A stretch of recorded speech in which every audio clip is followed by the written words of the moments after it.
Thank you. Perfect lead-in on the heels of this gentleman's question. I was listening to a recording. Someone was asking you about God. I just want to read this couple sentences that you said in the lead into my question.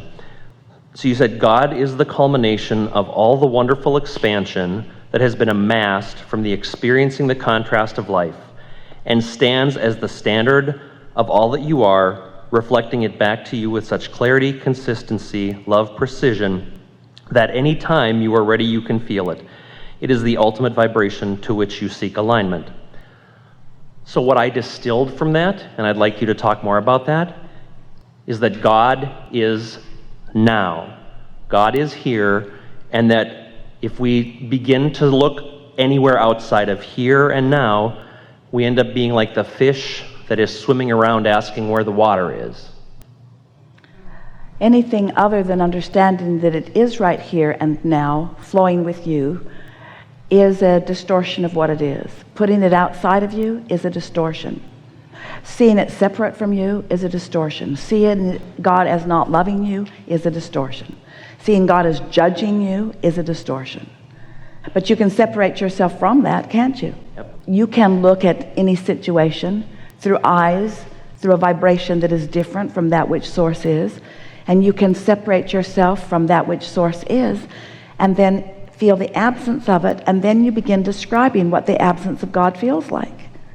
And that's why so many people have so many descriptions of what the absence of God feels like, even to the point of creating a hell and creating an energy or an entity that has the ability to spew hell. Right. When there's just wanted an absence of it.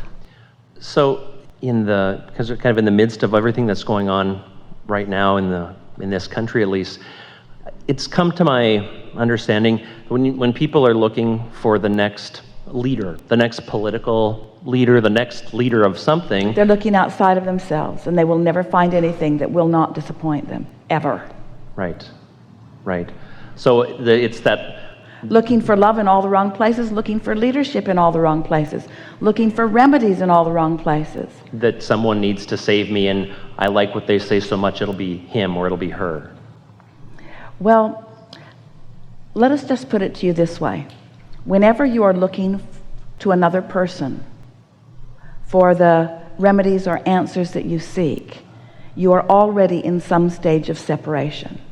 And the more you do that, the stronger the feelings of separation become, until eventually you feel depleted from it. That's why it feels so good to come back into the knowing of who you are and how you fit into all of this. Right. Yeah. Right. So following that, people have come to the hot seat and talked about their concern with subconscious or unconscious beliefs. And your general answer is if it's not conscious, you don't really need to worry about it. It's not a player. Anything that you're not feeling emotion around isn't a big enough vibration that it's affecting you much. And if you are feeling something around it, it is not unconscious. Right, but that was a really good answer. Did you hear it? The place, though, where it seems, to me at least at this point, is the notion of an unconscious belief. I understand what you're saying about the whole how you're feeling about it, but the belief per se, I can't really think of anybody that will walk around going, I'm a loser, I'm not worthy, that those words would be going in their head. We're right, but here's the thing, though. Let us just put one word in here right in the middle of your question, and then continue to ask your question. It's a good one, with this word in the middle of it. Relativity. Relationship with source. So let's go back to your original statement. Could someone walk around with an unconscious belief that is affecting them? Well, yeah, because vibrations do have momentum, and so if you've got a vibration and you're not aware of it, it still has attraction power. And so it is going to get big enough that at some point you are going to feel it in its relationship to source. So the more often you meditate, or the more often you appreciate, the more sensitive you are to that pure positive energy, the more those beliefs that are off will feel off at earlier, more subtle stages. If you're not tuned in deliberately very often, then a belief could get quite a bit of momentum before you're even aware of it, before you do even feel it. So see what we're getting at? The more tuned in you are, the more sensitive you are to any what you want to call unconscious beliefs, and we'll call them beliefs that aren't big players yet. But couldn't they be big players, though? Eventually they might be. But if you're sensitive at all, you'll feel them when they come. So the key is knowing what to do when you feel them. Knowing what negative emotion means. It means I believe something that, in your words, in this premise that you've set up here, God doesn't mean. I'm believing something God doesn't believe. I'm believing something that Source doesn't believe. Thus, the negative emotion that I have when I focus there. So let me drill down a little further. So I'm sitting in an environment, regardless of where it is, but I really live in amazing comfort. No matter where I am, the environment is always, and I can even acknowledge to myself, I'm sitting here, I'm comfortable, all really is well, and I'm not connecting with a thought that anyone would describe as negative. I'm unworthy, I'm a loser, whatever. I'm not doing that. But at the same time, I'm still connecting with a negative emotion, whether it's sadness or fear or then stop and frustration. ask yourself what thought precipitated it. And if you can't identify that thought? Then it'll come back later in a stronger way. But it is really unusual at your level of sensitivity that when you feel negative emotion, you can't pin it to some train of thought. Just listen to the stream of thoughts that's been going through your mind for a moment. What was I thinking about? What was I thinking about? And usually you'll find, oh, there it is. It's like touching around and finding a sore spot. Oh, there it is. There it is. And then just acknowledge the lack of compatibility the Source feels about it and why. Okay, so but is it beneficial then to further explore that? Esther is watching a television program the other night, and it's a program that she knows is dicey, because it will entertain her, it often does. It will annoy her, it sometimes does. And sometimes it will get on topics that she just doesn't want to hear.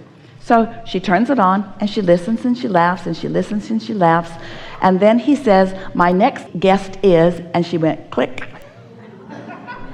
Because she knows what that conversation is going to be. She knows that it's going to be a conversation that she's going to protest a little bit. And she doesn't want to protest that conversation. She doesn't need to. The world doesn't need her to join sides and push against with them.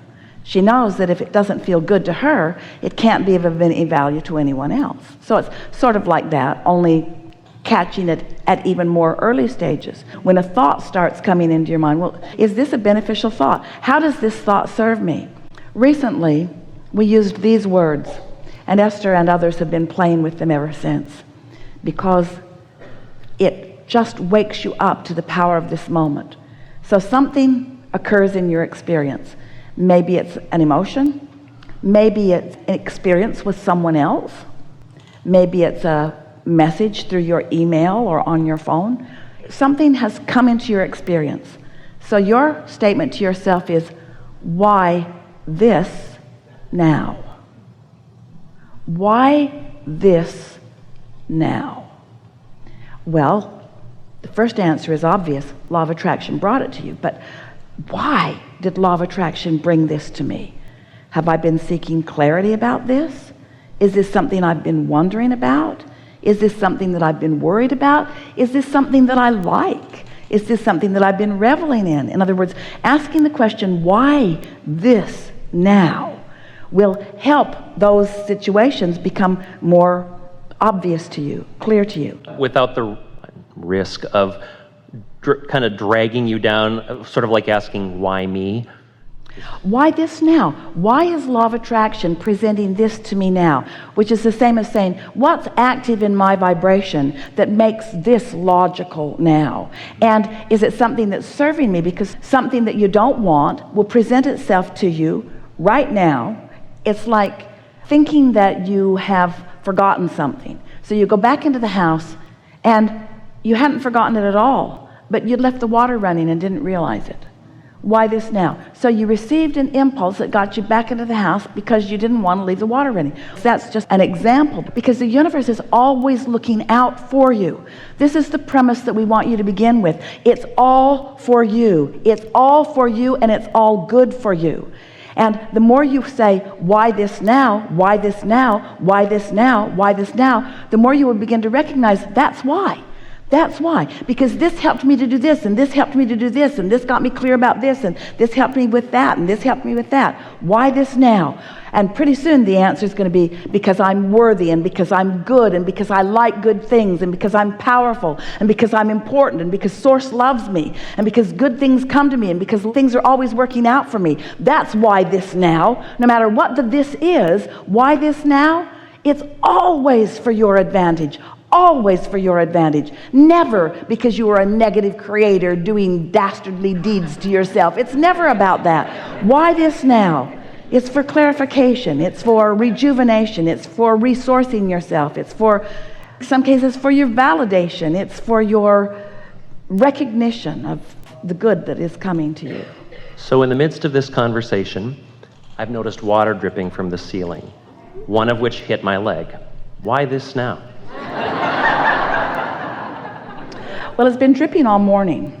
And as Esther stood here twice, it dripped on her, and she thought, that is so refreshing. That is so refreshing.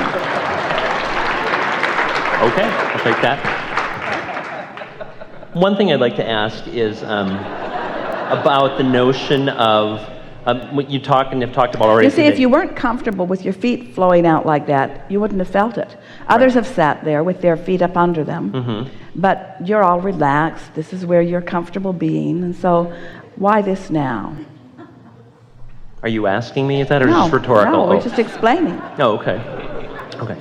When people get up, or even some of the people you were talking to this morning about, when you're getting frustrated or upset, it's time to meditate or it's time to take a nap or go to sleep, because that's when there's no momentum. All momentum stops when you're sleeping.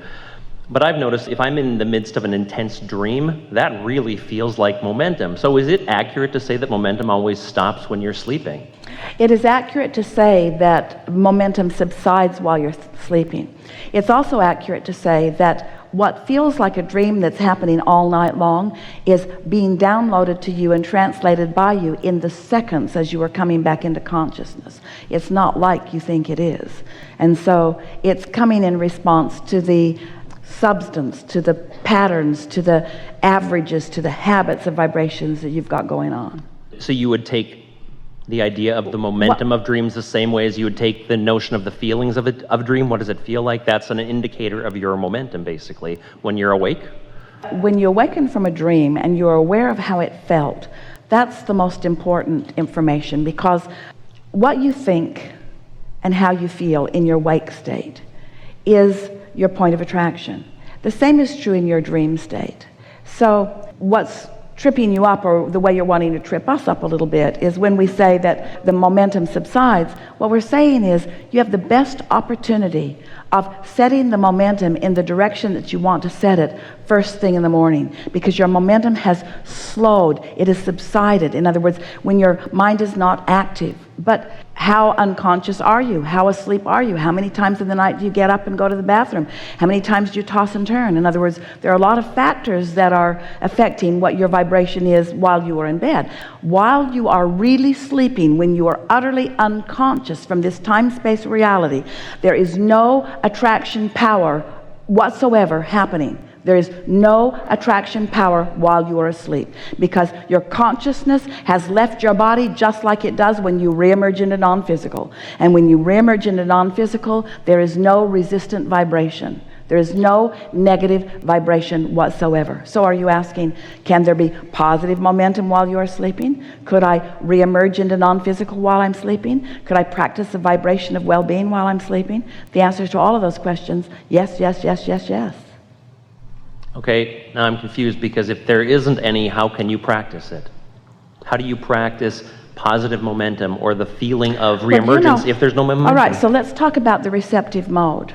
So step one is you're asking, step two is Source is answering, and step three, that receptive mode that we're talking about, where your vibration, because of absence of resistance, your vibration is raised to the point that you are now receiving. You're receiving thoughts. Esther's doing that right now. She's in the receptive mode, and the vibration that we are offering, she's receiving and translating.